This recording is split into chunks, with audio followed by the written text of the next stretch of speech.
আবার চলে এসেছি আমাদের ঘর জ্বালানি পর ভুলানি দিদিকে নিয়ে। গণ্ড মূর্খ দিদি, গবেট দিদি, স্যাডিস্ট দিদি। তো রিসেন্টলি মানে আমার লাস্ট ভিডিওতে একটা খুব সুন্দর এবং খুব লজিক্যাল ভালো একটি কমেন্ট এসছে। আসলে আমি দেখুন, আমি মূর্খ, ঠিক আছে? আমি মূর্খ হলে কী হবে, আমার যারা ভিউয়ার আছেন, যারা আমার কমেন্ট খুব একটা বেশি পড়ে না, কারণ আমার চ্যানেলটা তো খুব ছোট এবং নতুন। কিন্তু যারা যারা কমেন্ট করেন তারা আমার মতো মূর্খ হলেও, বা আমার তাদেরকে মূর্খ বলাটা উচিত না অ্যাকচুয়ালি, তারা আপনার মতো বুদ্ধিমতী না হলেও তারা কিন্তু বেশ লজিক্যাল মাইন্ডসেট নিয়ে চলেন। যাই হোক, তাহলে পড়ি। তো উনি বলছেন, এই Chatterjee has a sadistic approach because she is burning in her own unfulfilled desires and perverted dreams, which she can only dream drowned in dog dung. She is crap for the longest episode. তো madam, আপনি বুঝবেন না এই পুরো কমেন্টটা, কারণ আপনি যে কিনা আর্কাইভ মেসেজকে অ্যাচিভার্স বলে, যে কিনা সামান্য মানে মাতৃভাষায় প্রাতঃকালকে প্রাতঃভ্রমণ বলে, এবং প্রাতঃভ্রমণকে আবার অমৃতকাল বলে, সে আসলে কতটুকু এই কমেন্টটার মানে বুঝবেন, I don't know. And I don't know কেন বলছি, 100% শিওরও বুঝবে না। ও হয়তো গুগলে গিয়ে টাইপ করে অলরেডি মিনিং বার করা শুরুও করে দিয়েছে বা শুরু করবে when she sees my video। তো একটা কথায় আসি, আপনাকে আপনার সেক্সি গুরুজি, যে কিনা ব্লু অ্যাট নাইট ফিল করে, সে আপনাকে বলেছে আপনি সোশ্যাল নেটওয়ার্কে আপনি ভাইরাল হবেন, এবং আপনার উপর বাবা অলরেডি কৃপা করা শুরু করে দিয়েছে। That's well and good, best of luck for your viral life journey. কিন্তু আপনাকে দুটো না অনেকগুলো কথা বলবো। আপনার নাম শুনলেই আমার অনেক কথা বলতে ইচ্ছা করে, এবং প্রত্যেকটাই খুব নেগেটিভ হয়। আপনার নাম শুনলে আমার পজিটিভ কথা বেরোই না। যাই হোক, তো আপনি আপনার লাস্ট ভিডিও, আবার সেই আপনার লেটেস্ট যে ভিডিওটা আছে, তারপরে আপনি আর কোনো ভিডিও দেননি আপাতত, সেখানে আপনি বলেছেন যে আপনি আপনার প্রাণের প্রিয় ভাই, ঠিক আছে, যে কিনা আপনাকে ক্রাশ দিদি বলে, যার সাথে আপনার আদৌ দিদি ভাইয়ের সম্পর্ক না কী সম্পর্ক, I don't know, I have doubt also. তো তাকে আপনি বলেছেন যে রিমি কেন লিপস্টিক পরে ভিডিও করে না, রিমি কেন সুন্দর করে সাজে না বা সেজে ভিডিও করে না, ও তো বিয়ের আগেও নাইটি পরতো, তো এখানে ও নাইটি পরছে, তাতে কী হয়েছে, ওকে নাইটি পরলেও ভালো লাগে, ও কেন লিপস্টিক পরছে না, ও রিলস কেন বানাচ্ছে না, হ্যানা ত্যানা। এবং আপনি ভিডিও শেষে গিয়ে এটাও বলেছেন যে রিমি এখন খুব অ্যাডজাস্ট করার চেষ্টা করছে, ও আর আগের মতো নেই, ও এখন ওর শাশুড়ি মায়ের হাতে হাতে কাজ করে দেওয়ার চেষ্টা করছে, রান্না শেখার চেষ্টা করছে, খুব ভালো, ওর এখন আস্তে আস্তে হয়তো ম্যাচুরিটি আসছে। বাট আই হ্যাভ ডাউট যে রিমির মতো মেয়ে, যাকে নিয়ে সবার একটা সময় খুব কি বলবো পরেশানি ছিল বা সন্দেহ ছিল যে এই মেয়েটা আদৌ সংসার করার মতো মেয়ে কি না, এই মেয়েটার মাথায় ঠিকঠাক বুদ্ধি নেই, সেই রিমিকে পর্যন্ত এখন সবাই বলছে যে ও আস্তে আস্তে কিন্তু খুব ম্যাচিওর হয়েছে। যদিও ওর মধ্যে সেলফ রেসপেক্ট নেই এক ফোঁটাও, সেটা আলাদা ব্যাপার, এবং ওর একটু সেলফিশ মাইন্ডসেট আছে, that's completely a different thing, but ও ম্যাচিওর হচ্ছে। কিন্তু আপনি আপনার বুদ্ধি কেন এখনও অবধি পাকাপোক্ত হয়নি বলবেন? মানে আপনি তো অনেকটাই বড় ওদের থেকে, আপনার বয়স অনেকটাই বেশি ওদের থেকে, আপনি ওদেরকে বাচ্চা বলেন, আপনি ওদেরকে মানে আপনার কাছে ওরা একদম কচি বাচ্চা। তো ওয়াই, মানে আপনার কেন বুদ্ধি এখনও পাকা হয়নি? আপনি কেন এত ভুলভাল কথা বলেন, এবং আপনি কেন এত শয়তানি করেন? লোকের সংসারে ঢুকে শয়তানি কেন করেন?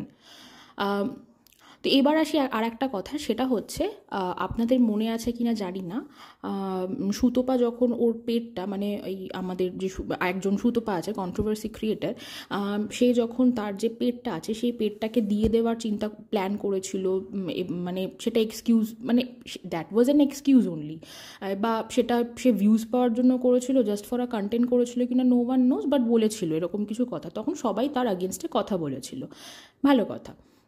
এবং সে যখন এই এক্সকিউজটা দিয়েছিল সেটাও বলেছিল যে ওর নাকি শনি 7.5 আছে আর তাই ও বাড়িতে কুকুর রাখতে পারবে না। যাই হোক, তো তো তখন এই সবার মধ্যে যারা যারা ওর আগেনস্টে প্রোটেস্ট করেছে তার মধ্যে এই মহিলাও একজন, এই গণ্ডমূর্খ দিদিও একজন।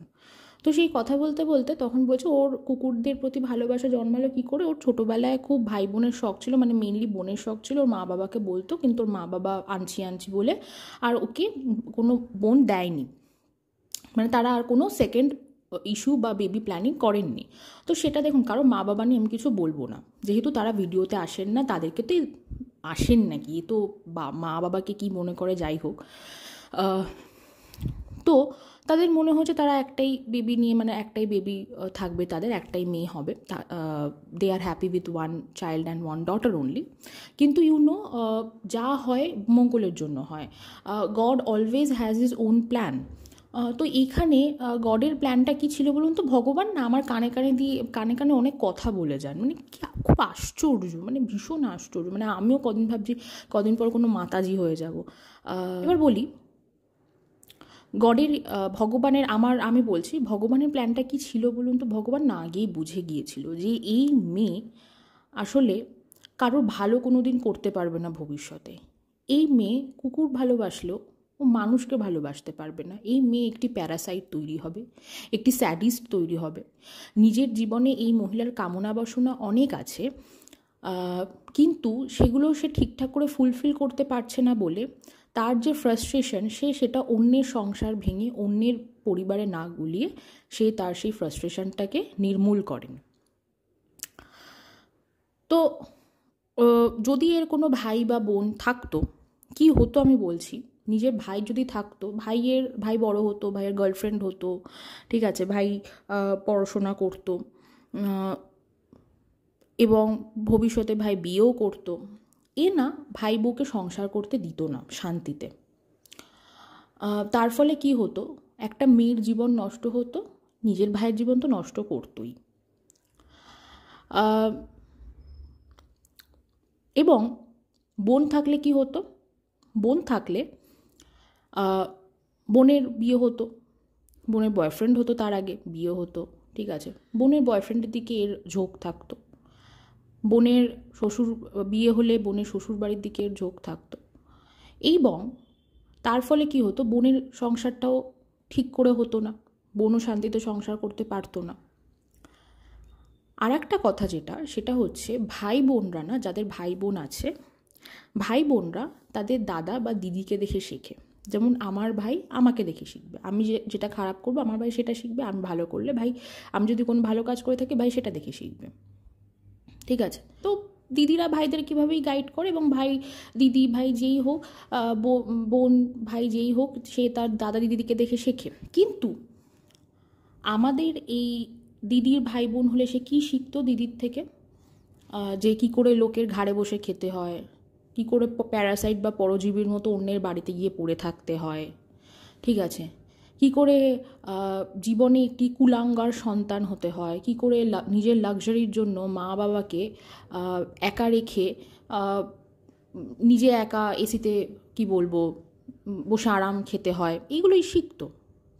তাতে হয়তো ওই মা বাবার শান্তি হতো না। সে হয়তো ভাবতো যে এত কষ্ট করে দুটো ছেলে মেয়েকে বড় করলাম, দুটো ছেলেমেয়ের মধ্যে কেউই মানুষ হলো না। অনেক সময় অনেক কেসেস হয় যে দুটো সন্তানের মধ্যে একজন খারাপ হলে একজন খুব ভালো হয়, ঠিক আছে, সেটা হলে তো খুবই ভালো হতো। কিন্তু ঠিক আছে, so god has his own plan. ঈশ্বরের নিশ্চয়ই সেরকম কোনো চেতনা বা ঈশ্বরের নিশ্চয়ই সেরকম মনে হয়েছে বলে এই মহিলাকে তার নিজের কোনো ভাই বা বোন দেননি। তো এবার কি হয়েছে? এই মহিলার জীবনে অনেক অসম্পূর্ণ আশা আছে, অনেক অসম্পূর্ণ জিনিস রয়ে গেছে। সেটার দোষ কিন্তু এই মহিলার নিজের। এই মহিলা নিজে কোনো দিন নিজের ওপর কাজ করেন। নিজে কিছু পেতে গেলে, 24 ঘন্টা এসিতে থাকতে গেলে, দামি গাড়ি, একটা ভালো বাড়ি, ভালো জামা কাপড়, ব্র্যান্ডেড জামা কাপড়, লাক্সারিয়াস লাইফ লিড করতে গেলে, নিজের দমে করতে গেলে কি করতে হয়? নিজেকে অনেক প্রোগ্রেসিভ হতে হয়, নিজেকে অনেক হার্ডওয়ার্ক করতে হয়, ঠিক আছে। এগুলো তো ফ্রিতে আসে না। যারা ফ্রিতে ছোটো থেকেই পেয়েছে তাদের ব্যাপারটা আলাদা, কিন্তু আমাদের এই দিদি এবং আমরা সবাই কিন্তু মানে আমরা যারা যারা নিম্ন মধ্যবিত্ত পরিবার থেকে বিলং করি, আমরা তো এগুলো ছোটো থেকে পাই না। সুতরাং আমরা যারা পরবর্তীকালে পেয়েছি, ঠিক আছে, আমরা কিন্তু নিজেদের দমে সেগুলো পেয়েছি। তো এই দিদি সেগুলো কোনোটাই পায়নি। এই দিদি 24 ঘন্টা চারটে দেওয়ালের মধ্যে বসে থাকে, কয়েকটি 4 সন্তান আছে তাদেরকে দেখাশোনা করা আর নিজের যেটুকু করার দরকার, ব্যাস ওইটুকুই। আর কি করে, ওই যে বললাম প্যারাসাইটের মতো অন্যের বাড়িতে পড়ে থাকে, অন্যের ভদ্রতাকে এক্সপ্লয়েট করে, ঠিক আছে। এখন সুপারস্টিশনও প্রমোট করে, মানে এই দিদির জীবনে everything is negative, nothing is positive. তো এই কারণে এই দিদি যখন দেখে যে অন্য কেউ সুখে আছে, এই দিদির নিজের কোনো ঠিকঠাক একটা সংসার হয়নি, এই কারণে যখন কাউকে দেখে যে এর সুখে সংসার করার পসিবিলিটিস আছে, তখন সে কী করে, সেই মাঝখানে ঢুকে সেই সংসারটা ভাঙার চেষ্টা করে। কিভাবে? আমাদের এই দিদি তার লেটেস্ট ভিডিওতে বলেছে যে সে নাকি তার ভাইয়ের সাথে কথা বলে, কিন্তু তার ভাইয়ের বউ তার সাথে কথা বলে না। আমি যেটা বলবো সেটা পার্সোনালি, যেখানে আমার প্রীতমের ফোন নাম্বার আছে, যেখানে আমার রিমির ফোন নাম্বার আছে, রিমির সাথে আমি যদিও কথা বলি না বা ফোনও করি না, কিন্তু রিমিকে কিছু জানাতে হলে নিশ্চয়ই প্রীতমের থ্রু বললেই রিমি জানতে পারবে। বা প্রীতমের সঙ্গে হাতে গোনা 2-3 বার কথা হয়েছে, যেখানে আমি ডাইরেক্ট ফোন রাখার সময় রিমিকে বাইও বলেছি, একবার হয়তো হয়েছে। কেন? আমার ভাই যদি পরবর্তীকালে বিয়ে হয়, বা আপনাদের কারো যদি বাড়িতে ভাই থেকে থাকে, তার যদি পরবর্তীকালে বিয়ে হয়, আপনার ভাইয়ের মধ্যে যতই অশান্তি ঝগড়া হোক, আপনি কি কথা বলা বন্ধ করবেন ভাইয়ের বউয়ের সাথে? যতক্ষণ না পর্যন্ত আপনাকে সে পিন পয়েন্ট করে কিছু বলছে, আপনি কি কথা বলা বন্ধ করবেন? Definitely not. আপনি চেষ্টা করবেন বরং ভাইয়ের বউয়ের সাথে কথা বলার আরও বেশি করে। তাই তো হয়ে থাকে একটা ভদ্র সমাজে, একজন ননদ এবং একজন বৌদির কিন্তু বা ভাইয়ের বউয়ের কিন্তু খুব ভালো সম্পর্ক হয়। ইন সাম কেসে যেটা দেখা যায়, যাকে ননদিনী রায়বাগিনী বলে, তারা সত্যি শয়তান হয়, তাদেরকে এবং তাদের সাথে লড়ার জন্য বাড়ির বউকেও অনেক সময় একটু হার্ড হতে হয়। আবার অনেক সময় বাড়ির বউও শয়তান হয়, তাই ননদিনীকে, তার মা বাবা, তার পরিবারকে বাঁচাতে রায়বাগিনী হতে হয়। দ্যাটস এক্সেপশনাল থিং, বা সেটা অন্য। এইখানে আমি কোনোদিন দেখিনি রিমিকে অন্তত অন ক্যামেরা, বা রিমি কাউকে দিয়ে বলিয়েছে এই মহিলার ব্যাপারে কোনো খারাপ কথা বলিয়েছে, কোনোদিন শুনিনি। যদি হয়ে থাকে প্লিজ আমাকে বলবেন, এবং যদি কিছু বলেও থাকে আমি বলবো না খারাপ কিছু করেছে, কারণ এই মহিলা তার পাতানো ভাইয়ের সাথে কথা বলে এবং ভাইকে ইনসিস্ট করে ছাদে গিয়ে তার সাথে কথা বলার জন্য। কি এমন ইম্পর্টেন্ট কথা থাকে ম্যাডাম আপনার, যে আপনি আপনার ভাই ছাদে গিয়ে আপনার সাথে কথা বলে বা প্রাইভেটলি কথা বলে? এবং এটাও বলবেন যে আপনার ভাই কেন আপনি কেন আপনার ভাইয়ের বউয়ের সাথে কথা বলেন না? সে তো সংসার করছে, আপনি নিজের মুখেই বললেন সে সংসার করার চেষ্টা করছে, সে অ্যাডজাস্ট করার চেষ্টা করছে, আপনি কেন কথা বলছেন না? কিসের জন্য? আপনার প্ল্যানটা কি? আপনি সেই পাতানো ভাইয়ের লাইভে গিয়ে বলছেন যে 1 বছর দেখতে, তারপরে অ্যানিভার্সারি বার্থডে সেলিব্রেশন করতে। আপনি কে অন্যের সংসারের ডিসিশন নেবার? আপনি ডিসিশন নেবেন? আবার বলছি, আমি আপনাকে বারবার একই কথা শোনাবো, আপনাকে শুনতেও হবে, কারণ আপনি ননসেন্সের মতো কাজগুলো করেন। আপনি অন্য একটি মাকে, ঠিক আছে, তাকে বলছেন যে সে তার মেয়ের সাথে কার বিয়ে দেবে, কখন বিয়ে দেবে, কিভাবে বিয়ে দেবে।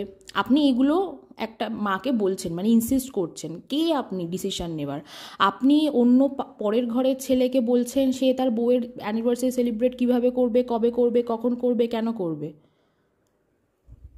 আপনি নিজের লাইফটা নিয়ে থাকুন না। আপনার তো বার্থডে সেলিব্রেশন হয় নাকি? আপনার আমরা সংসার বলতে যেটা বুঝি, মেয়ের বিয়ের পরে সংসার বলতে যেটা বুঝি, সেইটা আপনি পাচ্ছেন না বলে, সেই সুখটা আপনি পাচ্ছেন না বলে আপনার সহ্য হচ্ছে না, কোনটা? তাহলে একটা কাজ করুন, আপনার ভাইয়েরটা এমনি আপনি ক্রাশ, এবং আপনার ভাইয়ের একটু মেয়ে স্বভাবও আছে, তাহলে এক কাজ করুন, আপনি এই নেক্সট টাইম যদি রিমি বেরিয়ে যায়, যদি রিমি সংসার করে তো খুবই ভালো, যদি রিমি বেরিয়ে যায় পরবর্তীকালে, আমি চাই না ও বেরোক, যদি বেরিয়ে যায়, আপনি ঈশানীকেও ঢোকাবেন না, আপনি রিমিকেও ঢোকানোর চেষ্টা তো করবেনই না, কারণ আপনি ওর সাথে কথা বলেন না। আপনি বরং গিয়ে ওখানে এবার সংসারটা পাতবেন, খুব ভালো হবে। জানেন তো, বাবা মায়ের একটা মাত্র ছেলে, পুরো গোটা একটা বাড়ি পেয়ে যাবেন, রাজত্ব করবেন, এসি আপনি লাগিয়ে নেবেন।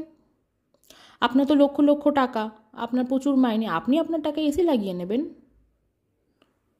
একদম পুরো বাড়িটাকে ওই স্যাডিস্ট বাড়ি, অন্ধকার বাড়িটাকে আপনি নিজের টাকায় পুরো একদম ইন্টেরিয়ার ডিজাইনিং করে সাজিয়ে নেবেন। ভালো হবে না বলুন তো? আপনার বর্তমান রিলেশনশিপ স্টেটাসটা কি জানতেও চাই না, কিন্তু আপনি যে একজন স্যাডিস্ট, আপনি যে আপনার জীবনের যে না পাওয়াগুলো, সেইগুলো না পাওয়াগুলোকে ভেবে ভেবে আপনি এতটাই ফ্রাস্ট্রেটেড যে অন্যের সুখটা সহ্য করতে পারেন না, সেটা একদম 100% প্রুভড। আপনি একটি কুটনি মহিলা। কুটনি কথাটা বোঝেন? কুটনি মহিলা। আপনি সামনে এসে ভালো ভালো কথা বলেন, তাতে লোক ভাবে যে আচ্ছা ও এইটা বলছে, কিন্তু ও তো ভালোটাও বলল। এতে অনেকে তাতে ব্রেন ওয়াশড হয়ে যায়, কিন্তু আর ব্রেন ওয়াশ আপনি করাতে পারবেন না।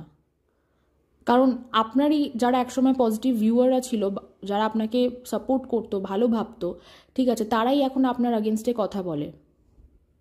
যারা একটা সময় আপনাকে সত্যিই খুব ভালোবাসতো, আপনারই কাছের মানুষ, তারাই আপনাকে নিয়ে খারাপ কথা বলে। And there is a reason behind it. আপনি সুযোগ করে দিয়েছেন এবং এখনও সুযোগ করে দিচ্ছেন। তাই বলবো, অন্যের সংসার না ভেঙে আপনি যদি নিজের লাইফ নিয়ে খুব স্যাড থাকেন, খুব চিন্তিত থাকেন, আপনার যদি মনে হয় যে আপনি জীবনে অনেক কিছু পাননি, আপনি আপনার গুরুজির কাছে যান। আপনার গুরুজি আপনার ব্যবস্থা করে দেবে। দরকার পড়লে আপনি আপনার গুরুজির সংসারটা ভেঙে সেখানে ঢুকে পড়ুন। তারপর দুজনে কপতি মিলে বসে, বাবাজি মাতাজি দুজন মিলে বসে আপনারা ব্যবসা চালাবেন। আরও ভালো হবে, আপনি ফেমাস হয়ে যাবেন। নোংরা মহিলা একটা, জঘন্য মহিলা, জঘন্য মহিলা বলতে বাধ্য হচ্ছি। আপনি একটা আপদমুখী মহিলা, এবং আপনি, আবারও বলবো, আপনি একটা প্যারাসাইট। আপনি একটা প্যারাসাইট। দরকার পড়লে আপনার পাশে যে মানুষটার জন্য আপনি এত লাক্সারিয়াস লাইফ লিড করেন, দরকার পড়লে তাকে বলুন ক্যামেরাতে এসে আপনার হয়ে প্রোটেস্ট করে দিয়ে যেতে। বলুন, আপনার যদি ক্ষমতা না থাকে, আপনি তো কথা ঠিক করে বলতে পারেন না। আপনার পাশের ওভার স্মার্ট যিনি আছেন, তিনি খুব ওভার স্মার্ট দেখে অনেক উল্টোপাল্টা কথা বলেন। বলুন তাকে এসে আপনার হয়ে একটু আপনাকে সাপোর্ট করে দিয়ে যেতে, আপনার হয়ে কিছু বলে দিয়ে যেতে। বলুন, এই যে কথাগুলো বলছি, এই কথাগুলোর আগেনস্টে উনি নিজের লজিক দিয়ে কিছু বলে যেতে, আপনার যদি ক্ষমতা না থাকে। উনি তো মাঝে মাঝে আসেন আপনাকে সেফগার্ড করতে। অন্যের সংসার ভাঙছে, এখনও আপনি অন্যের সংসারেই বসে আছেন। ওই বাড়িতে ওই বাড়ির তো অ্যাকচুয়ালি যারা ওই বাড়িটা যাদের, সেই বাড়িতে তো দুটো বউ আছে।